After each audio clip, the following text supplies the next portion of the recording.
ஒரு கிழங்கு வச்சு 2 ஸ்பூன் குழம்பு ஊற்றினீங்கன்னா ஒரு தட்டு சாப்பாடு சாப்பிட்றலாம். அவ்வளோ டேஸ்ட்டாக இருக்கும்.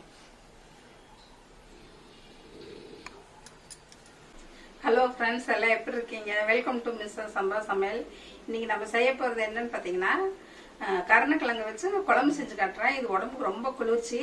இது வந்து கொஞ்சம் சீசனில் தான் கிடைக்கும். அப்போ வந்து நம்ம வாரத்தில் ஒரு நாள் செஞ்சு இது சாப்பிட்டுக்கலாம். உடம்புக்கு ரொம்ப ஹெல்த்தியாக இருக்கும். அதுக்கு தேவையான பொருள் என்னன்னு பார்க்கலாம். வீடியோக்குள்ளே போகலாம் வாங்க. கருணைக்கிழங்கு பார்த்தீங்கன்னா 1/4 கிலோ வாங்கியிருக்கேன். சின்ன சின்னதாக கொஞ்சம் எடுத்தேன். 1 பெரிய கிழங்காக எடுத்தேன். இது வந்து நான் 10 நாள் முன்னே வாங்கி நல்லா காய வச்சுருக்கேன். நீங்கள் புது கிழங்கு வாங்கினீங்கனாக்கா கொஞ்சம் நாக்கு மயமயங்கும்.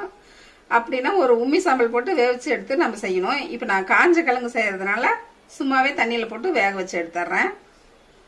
அடுத்து பார்த்தீங்கன்னா வெங்காயம், சின்ன வெங்காயம் போட்டால் ரொம்ப நல்லாயிருக்கும் குழம்புக்கு. அதனால் 1/4 கிலோ சின்ன வெங்காயம் உளிச்சு வச்சுருக்கேன். தக்காளி 1 கட் பண்ணியிருக்கேன். இது வந்து வணக்கி அரைக்கிறதுக்கு. புளி வந்து நெல்லிக்காய் சைஸ் நல்லா கரைச்சி வச்சுருக்கேன். தாளிக்கிறதுக்கு பார்த்தீங்கன்னா வெங்காயம் ஒரு 4 அறுத்து வச்சுருக்கேன். பூண்டு ஒரு கொஞ்சம் உளிச்சு வச்சுருக்கேன். கருவேப்பிலை 2. நம்ம வந்து இப்போ இது வேக வச்சிடலாம்.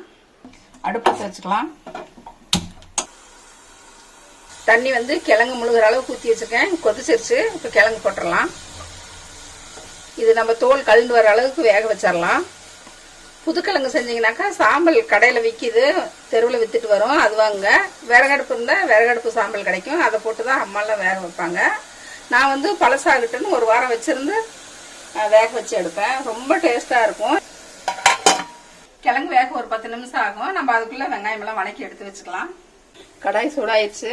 நம்ம வெங்காயம் வணக்க ஆயில் ஊற்றிடலாம். ஒரு 2 ஸ்பூன் ஊற்றிக்கலாம். எண்ணெய் காஞ்சது கட் பண்ணி வச்ச வெங்காயத்தை போட்டு வதக்கிடலாம்.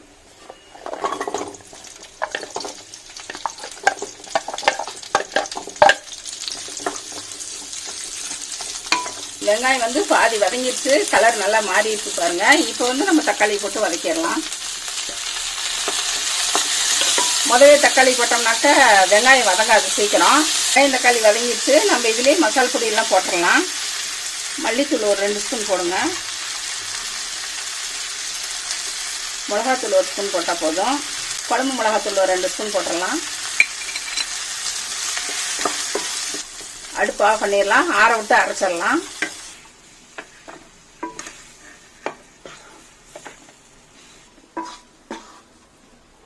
கருணைக்கிழங்கு வெந்துருச்சான்னு பார்த்துடலாம்.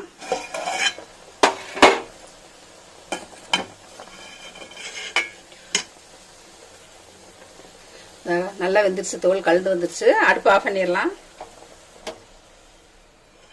கிழங்கு ஆறுனதுக்கப்புறம் உளிச்சாச்சு. இப்போ நம்ம வணக்கி வச்ச வெங்காயம் தக்காளி அரைச்சி வச்சுருக்கோம். இதில் வந்து இப்போ புளி ஊற்றிடலாம். கொஞ்சம் ஊற்றலாம். வாயில் வச்சு பார்த்துட்டு அதுக்கப்புறம் மிச்சத்தை ஊற்றிடலாம். மஞ்சத்தூள் இதுலேயே போட்டுருங்க. மஞ்சத்தூள் 1/2 ஸ்பூன் போட்டோம். தேவையான அளவு உப்பு போட்டுடலாம். நல்லா கரைச்சிடலாம். இன்னும் கொஞ்சம் தண்ணி ஊற்றிடலாம்.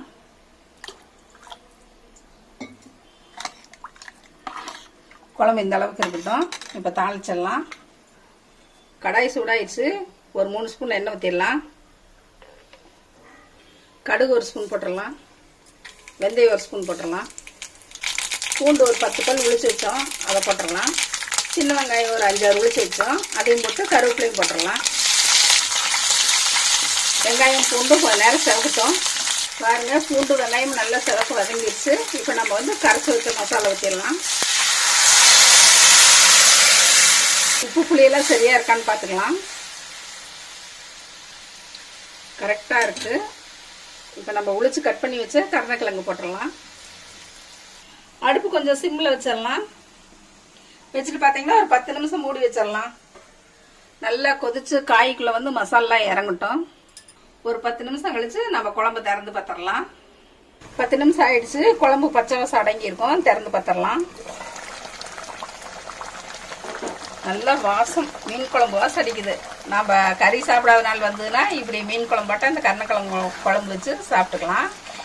ஈரோடு கருங்கல் பாளையத்தில் எங்கள் ஊரில் நோம்பி பூச்சாட்டி இருக்குன்னு தான் நேற்று. கறி மீன்லாம் எதுவும் சாப்பிடக்கூடாது 15 நாளைக்கு. மீன் குழம்புக்கு பதிலாக இந்த குழம்பு வச்சு சாப்பிட்டோம்னா ரொம்ப டேஸ்ட்டாக இருக்கும். வாசம் நல்லாயிருக்கு. கொஞ்சம் வெல்லம் போட்டுக்கலாம். குழம்புக்கு டேஸ்ட்டாக இருக்கும். பெருங்காயம் பார்த்தீங்கன்னா கடைசியாக ஊற்றினோம்னா ரொம்ப வாசமாக இருக்கும். திறக்கும் போதே நான் வந்து கட்டி பெருங்காயம் வந்து கரைச்சி வச்சுருக்கேன். அதை ஊற்றிடுறேன். சும்மா லைட்டாக இப்படி கலந்து விட்டு அடுப்பு ஆஃப் பண்ணிடலாம். ரொம்ப டேஸ்டான கருணக்கிழங்கு குழம்பு ரெடி ஆயிடுச்சு. சூப்பர் வாசம். யாராவது பார்த்தா மீன் குழம்புன்னு தான் நினைப்பாங்க. வாசம் தெருவுக்கு வருது. ஒரு பவுலுக்கு மாற்றிடலாம்.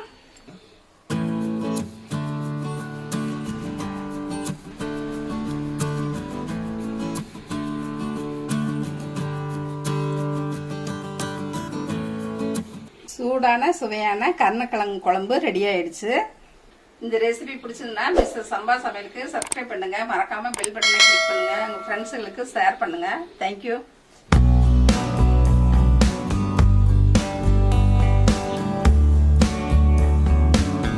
குழம்பு பார்த்தீங்கன்னா இவ்வளோ திக்காக வச்சிங்கன்னா மீன் குழம்பு மாதிரி டேஸ்ட்டாக இருக்கும்.